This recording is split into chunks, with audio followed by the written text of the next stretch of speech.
So you're on a first date. What do you do? Number one, remember, what is the intention of the first date? No, it's not to get him into bed, and it's not just to have a second date. It's to make that person, your first date, feel really good about him or herself. That means you want him or her to really open up and to feel good around you, to feel safe with you, to trust you, so that they'll tell you more about themselves. And then you also realize, hey, do I want a second date with this person? Yes, I do. So step number one is don't ask them about the past. Why? Because when you talk about the past, they're most likely going to talk about a bad former relationship, a bad experience, and before you know it, you'll both be wallowing in misery or dipping your head in the cold coffee. Don't do that. Instead, talk about the present and the future. In other words, you're trying to bring up the positive emotions in this person. You're trying to anchor those positive emotions to you and with you. So, ask the person about what excites him or her. What is your passion?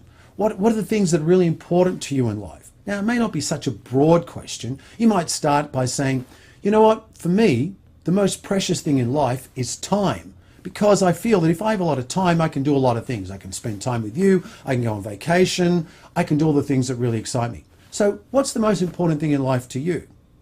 As you start talking about passions, things that really excite the person, you're talking about the present and the future.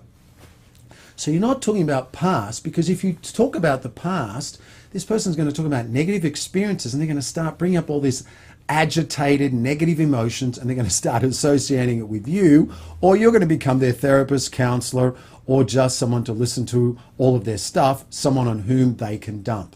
So again, what's your focus? Your focus is to let them speak more than you. Let him or her speak the majority of the time. You're listening, you're acknowledging, you're attentive, you're joyful, you're playful, but you're showing sincere interest in the other person. So you're asking real questions like, tell me what excites you. Tell me what you like about life. Tell me about your family. Who's your favorite friend? Tell me about your best friend. Tell me about where is your favorite vacation.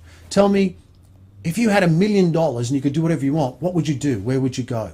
So again, what you're really trying to do is get this person to talk about things that excite them, their passions, the things that really inspire them and move them and make them feel good. Because when they do that, and when they're doing that with you and you're listening and you're sincerely interested, your first date will open up, they'll tell you lots of great things, and then you'll be able to realize whether or not you want a second date with this person.